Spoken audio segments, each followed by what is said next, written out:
Good evening, VV Nation, and welcome to the 6 p.m. video. First off, my name is Glenn, Senior Stock Market Strategist for VectorVest. Glad to be here. Number two, you guys have been killing it on the views of the videos. If you're not a subscriber to the channel yet, you need to do so.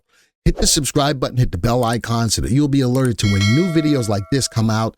And thank you so much for supporting the channel. Now, what is this all about? Well, we always have big cap versus small cap, and you need to know where the money needs to be. And in a good uptrending market, small cap tends to rock and roll. And if we're getting more interest rates cuts, that's going to be great for the lower dollar small cap stocks. But interest rates are where they are. We have anticipations of interest rates being dropped. That could affect the big cap, and people are going to go into the small cap. But where are we right now, and where is your money best suited? And that's what this video is all about. So before we do anything, let's get right into what's going on in the market. Here's our VectorVest composite, which tracks the move of over 9,000 stocks. And with that being said, we feel that it is a better representation of the broad market move. So we are trend followers. We don't, we don't try to guess at what the market is going to do. The trend is our friend. And currently, we are sitting at a 3-month high on the VectorVest composite with today's data. What does that mean? Well, that means that we are at a level where the market is getting overextended once again. No matter what videos you see or anything, you need to know that behind the scenes information so that the rug doesn't get pulled out from under you and you're sitting there wondering, why? What happened? So the idea that I came up with tonight came from scouring the internet on what people were talking about. And I saw an interview on Yahoo Finance, and someone said, yeah, growth stocks are going to be the way to go this year for 2024. And I looked at a graph and I said, what? I said, do you know what's going on in the market? And I'm not sure, but a lot of people listen to a lot of people, and I just wanted to use the power of the VectorVest software, not my own intuition, but the power of the VectorVest software to let you know what was truly going on. So from this market timing graph, I'm going to go over to a performance graph, and I'm going to look at the performance of big cap, S&P, small cap, Russell 2000 or IWM. And for the person to say, yeah, you know, that small cap was going to be the way to go, I looked at this and I was like, what? Why are you saying that? So I listened more to the interview, and the interview was, well, you know, if the Fed cuts rates, the market's going to go higher, blah, blah, blah, blah, blah, blah, blah, blah, blah. And I said, okay, that's if they cut rates, better so when they cut rates. But right now, if I'm investing in the market, where is my money best suited? Well, I'm looking at the movement over the last year of the SPX, way outpacing the small cap. And I said, you know something? People need to know where to have their money. And I'm going to say it's going to be in the large cap S&P 500 stocks. It shows me that right there. There's no intuition. There's no insight from Glenn. That's what we're looking at. And this is just the performance from a year ago until right now and where we stand. So I then came up with some stocks. I went to the viewers tab. Now from the viewers tab, I went and I dug into S&P 500 stocks. So as you can see right here, we were in S&P 500. I went through, I wanted to find some stocks that could fit everybody's billet as far as investing in stocks. Big thing I like to see, Meta is in the list, undervalued. Google's in the list, undervalued. These are part of the AI run right now, right? JP Morgan, a bank, undervalued. American Express, still undervalued.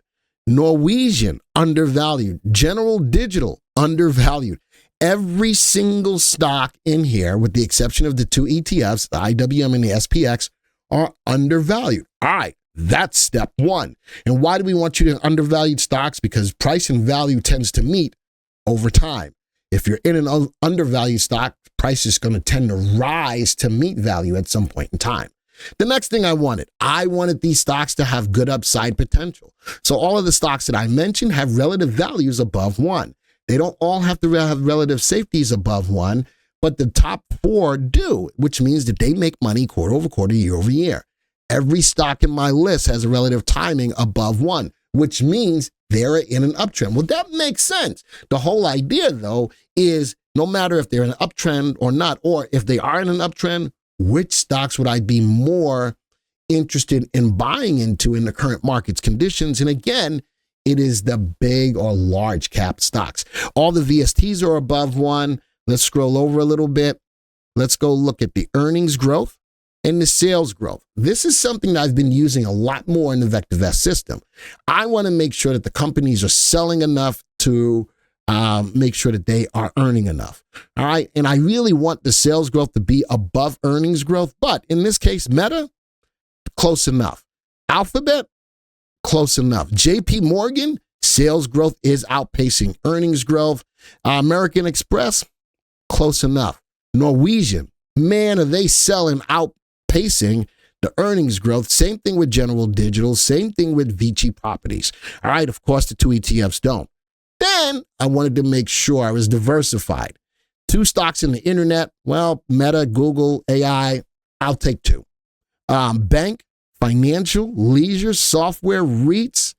Again, that's another win for us in that we're staying diversified. Folks, I could have used any stocks out of the S&P 500, but I wanted to make sure that they met the criteria that I was looking for, being undervalued, having a relative value above 1, having the earnings growth, having the sales growth higher than the earnings growth. That didn't fit the criteria for all of them, but most of them they did. Another thing, from the purposes of of dividends, all of my dividend safeties are above 50.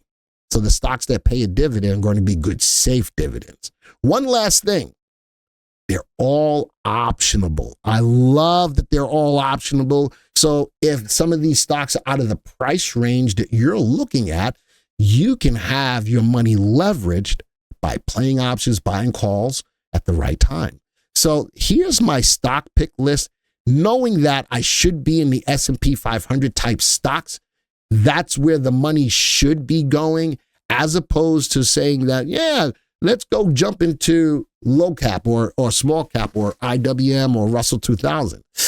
Not yet. Does that mean that some of these small caps can't make me some money? Absolutely.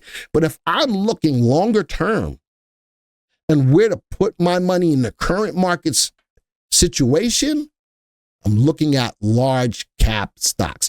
That graph told me everything I needed to know outside of what someone was telling a whole bunch of people on a big platform. You know something? We don't have as big a platform as Yahoo Finance, but I'd like to make sure that we are helping our customers successfully make money in the market and consistently. That is why we do what we do. Folks, that's the end of this video. Actually, we didn't look at the graphs. Let's go look at the graphs real quick. All right, let's put these all on a 3-month graph. We're going to look at the MPI. Meta looks great. Look at the earnings per share. Google looks great. JPM looks great. Great. Norwegian Cruise Lines, I'd wait. All right, I'd wait. I'd let at least see if we can fill this gap before I jump on board. All right, but in the right space though, looking at large cap stocks. Next one looks great. Goodness gracious. Vici, not so much, but I think it might have found a level of support right about here. We'll keep our eyes on that. Next one, I like there's IWM. Look at that. Coming off the high.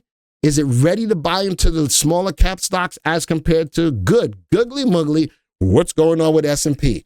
This is another graph comparison that shows where the money should be at this time. Look at that. Bottom left, top right on the S&P. Not as much with the IWM, but again, do you have opportunities to make money in the lower dollar or smaller cap stocks? Absolutely. Don't get turned off from that. You can still make money, but overall, if my portfolio, as I'm investing money, the large cap stocks is where I'm at. Now, if that changes, I'll do another video to let you know to get ready to get into the small cap when the time is right. But you've got to subscribe to the channel to get an alert when that video comes out. If you like the information that you just saw today and it opened your eyes and gave you some insight on where to properly place your money, hit the like button.